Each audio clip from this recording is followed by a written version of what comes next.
Assalamualaikum warahmatullahi wabarakatuh. Kami dari kelompok 1 Angkatan 5, peserta pelatihan dasar CPNS tahun 2022 Kabupaten Bogor dengan jumlah anggota 4 orang dan 1 orang ketua kelompok. Sebelumnya, mari saya perkenalkan anggota kelompok kami dari kelompok 1 Angkatan 5 Kabupaten Bogor. Yang pertama ada Topan Nugraha AMDkom yang bekerja di Kecamatan Taman Sari. Yang kedua ada Dewi Oktarina AMD yang bekerja di Kecamatan Ciseeng.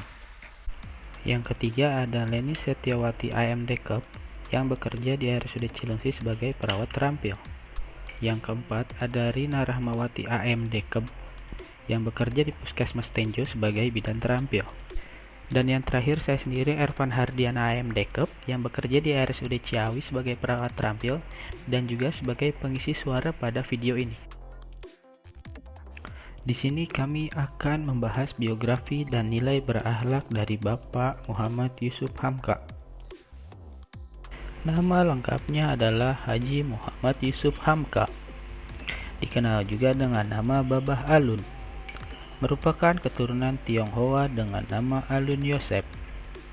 Lahir di Jakarta pada 5 Desember 1957 dari orang tua bernama Yosep Suhaimi dan Suwanti Suhaimi. Beliau memiliki istri bernama Lena Burhanuddin dan memiliki 3 orang anak bernama Fitria Yusuf, Faisal Hamka, dan Farid Hamka. Memilih karir sebagai pengusaha, beliau tidak melupakan pendidikan. Pria berusaha 63 tahun ini merupakan lulusan Fakultas Hukum Universitas 17 Agustus 1945 pada tahun 1974 dan juga lulusan Fakultas Kedokteran Universitas Trisakti pada tahun 1974. Beliau juga lulusan Bisnis Administrasi Columbia College di Kanada pada tahun 1977 dan lulusan Administrasi Negara FISIP Universitas Jayabaya di tahun 1980.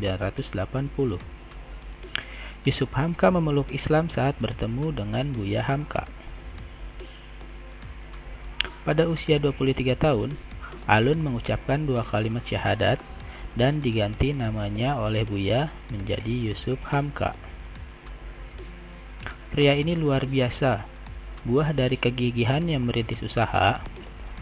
Beliau menjadi komisaris utama PT Mandara Permai, komisaris independen PT Indomobil Sukses Internasional, komisaris PT Indosiar Visual Mandiri, komisaris PT Citra Margatama Surabaya, dan komisaris PT Mitra Kaltim Resource Indonesia. Menjadi mualaf pada tahun 1981, beliau tumbuh di lingkungan Tionghoa yang moderat dan cukup terpelajar.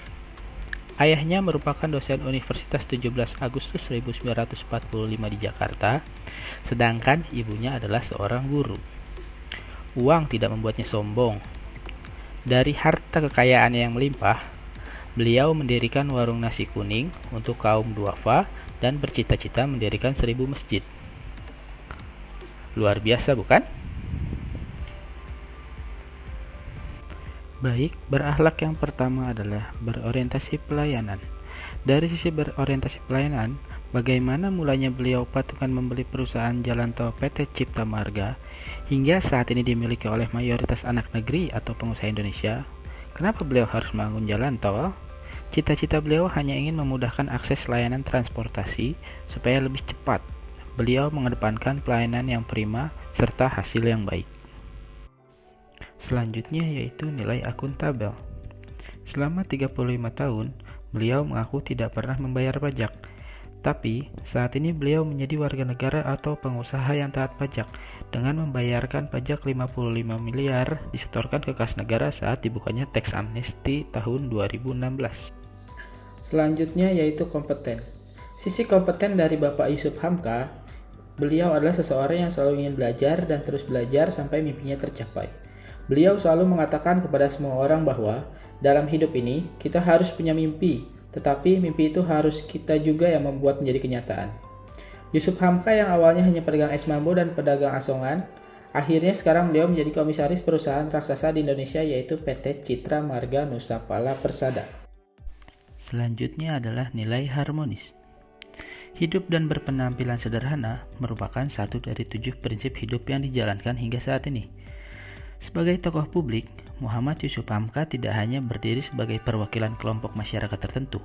Sikap ini tercermin ketika Yusuf Hamka turut berperan dalam memerangi percaloan kremasi jenazah pasien COVID-19 di Jakarta, yang bertentangan dengan nilai keagamaan di Indonesia. Perjuangannya tidak mengenal perbedaan agama dan mengutamakan nilai-nilai kemanusiaan dan keharmonisan. Selanjutnya adalah nilai loyal. Beliau adalah sosok yang selalu berupaya menjadi perekat persatuan dan kesatuan bangsa serta menghargai kebinekaan, mengutamakan kepercayaan orang lain sebagai kunci keberhasilan bisnisnya. Yang selanjutnya yaitu nilai adaptif. Nilai adaptif ditunjukkan dengan inovasi-inovasi yang selalu dikembangkan oleh Bapak Yusuf Hamka, seperti bekerja sama dengan MUI untuk mengembangkan wakaf produktif, khususnya wakaf infrastruktur serta mengembangkan model pembiayaan syariah untuk jalan tol. Dan yang terakhir adalah kolaboratif. Beliau adalah sosok yang terbuka, mau bekerja sama dengan siapapun tanpa memandang hal apapun. Seperti contohnya, beliau berkolaborasi dengan perusahaan BUMN untuk memperluas jaringan jalan tolnya. Semua demi kemajuan bangsa dan negara Indonesia. Pencerminan nilai kolaboratif juga disesuaikan dengan apa yang menjadi salah satu prinsip beliau, yaitu bergaul dengan para senior di berbagai kalangan. Demikian pemaparan yang dapat kami sampaikan. Semoga ilmu yang kami sampaikan dapat bermanfaat bagi kita semua. Terima kasih. Wassalamualaikum warahmatullahi wabarakatuh. Oh ya, jangan lupa like, comment, and subscribe channel ini ya.